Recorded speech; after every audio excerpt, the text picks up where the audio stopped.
gambar, ada picture, gambar apa? Coba lihat gambar apa, Haikal? Gambar pisang goreng. Jadi seseorang mau iklan pisang gorengnya. Oke. Nah, kemudian yang kedua, gambar apa? Yes, oke. Please you look at your classroom. Look at your classroom. We have this. What is it? Okay, face. Yeah, what is it? What is it? What is made from? Ini terbuat dari kayu. Oke, coba diulang kalimatnya.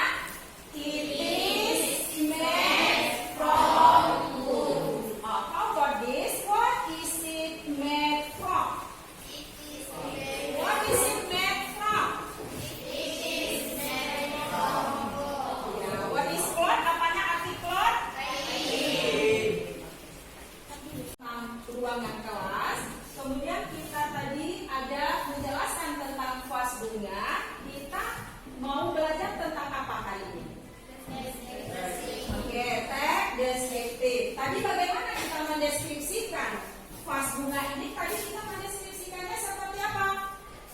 Vas bunga dibuat dari kayu. Bunga dibuat dari kayu. Oke, jadi the vase is made from wood. The flower is made from cloth. Nah, berarti kita akan belajar tentang the passive voice, ya. Tentang apa, Nak?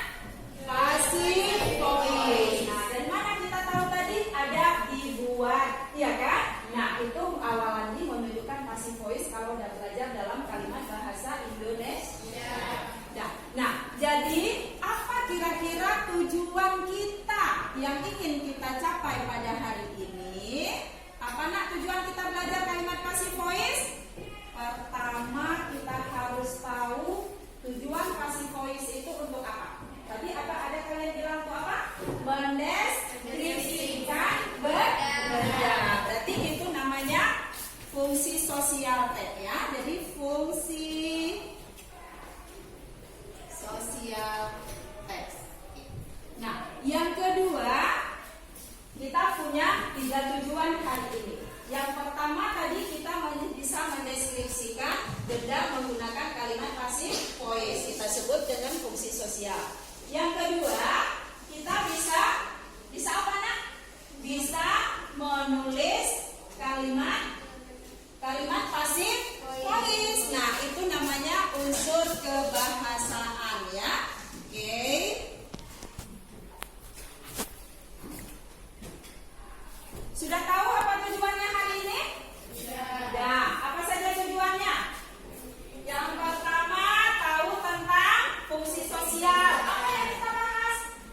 Describe something in passive voice. Yang kedua, unsur kebahasaan. Apa yang akan kita lakukan hari ini? Write passive voice statement. Jadi 2. Pertama kita bisa mendeskripsikan, kedua kita bisa menulis kalimat passive voice.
Saya akan merefleksi tentang materi dan proses pembelajaran hari ini.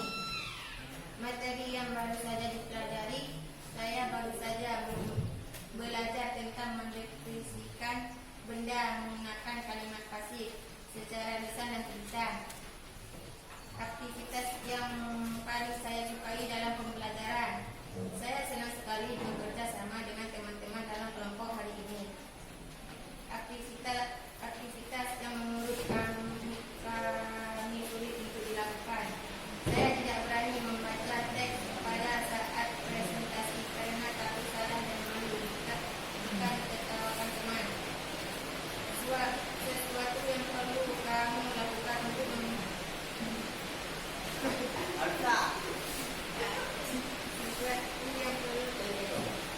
saya lakukan untuk menjadi lebih baik ke depannya.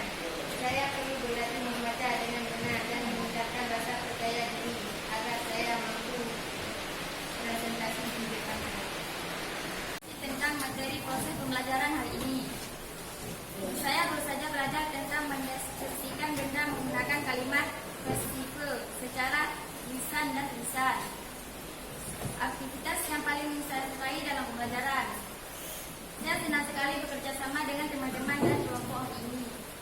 Aktivitas yang menurut saya sulit untuk melakukan, saya tidak berani membaca teks pada saat presentasi karena takut salah dan malu jika tertawa teman.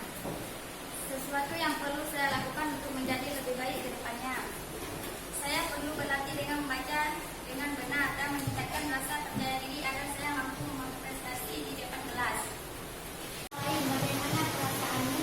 Menjelaskan informasi yang diminta yang ada pada gambar. Saya bahagia bisa membantu teman lain.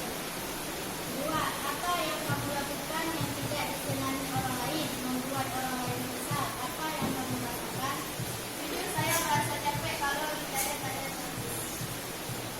3. Adakah sesuatu yang dilakukan orang lain dan bermanfaat untuk kamu? Bagaimanakah perasaan kamu? Mendapatkan dukungan ketika saya maju ke depan kelas, saya bangga. 4. Adakah sesuatu yang dilakukan orang lain yang membuat kamu kesal, sakit hati? Bagaimana kamu menyikapinya? Teman-teman bilang saya sok minta, saya kesal dan kecewa. 5. Menurut kamu, apa yang perlu kita terapkan dalam kerja sama kelompok? Saling mengajarkan satu sama lain. 6. Menurut kamu, apa sesuatu yang perlu kamu hindari dalam kerja sama kelompok? Mengejek dan memuji teman yang tidak pandai.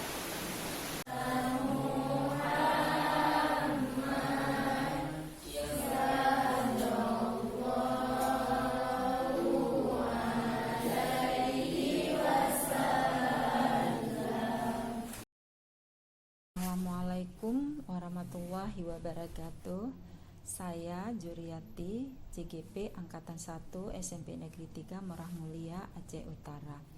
Saya ingin merefleksikan pengalaman saya dalam melaksanakan pembelajaran berdiferensiasi, mulai pada tahap perencanaan atau persiapan, pada tahap pelaksanaan, dan juga pada tahap rencana perbaikan untuk pembelajaran berikutnya, agar pembelajaran yang saya lakukan pada setiap pertemuan dapat memenuhi kebutuhan individu belajar siswa di kelas. Pada tahap persiapan pastinya berbeda dengan persiapan yang saya lakukan sebelum saya mempelajari pembelajaran berdiferensiasi dan pembelajaran kompetensi sosial dan emosional. Tugas saya sebagai guru hanya mempersiapkan satu lembar kerja siswa untuk semua murid yang ada di kelas. Begitu juga dengan instrumen penilaian siswa. Namun pada persiapan pembelajaran berdiferensiasi dan berkompetensi sosial dan emosional, sebelum mempersiapkan lembar kerja siswa, saya terlebih dahulu memetakan kebutuhan belajar siswa di kelas. Saya harus memperhatikan aspek kesiapan belajar mereka atau minat mereka atau gaya belajar siswa yang ada di kelas saya. Setelah membuat pemetaan tersebut, saya baru dapat mempersiapkan lembar kerja siswa sesuai dengan aspek yang saya pilih, dan tentunya bervariasi sesuai dengan kebutuhan belajar siswa. Saya harus mengimplementasikan juga diferensiasi konten, proses, dan juga produk. Dalam pelaksanaan, saya juga harus membimbing atau mengajar siswa sesuai kebutuhan mereka. Ketika saya menjelaskan materi, saya juga harus memperhatikan konten materi yang didapat siswa pada lembar kerja mereka. Proses pembelajaran pastinya juga bervariasi karena lembar kerja antara kelompok yang satu dengan kelompok yang lain berbeda. Siswa juga akan menampilkan produk yang berbeda pada saat presentasi hasil kerja kelompok.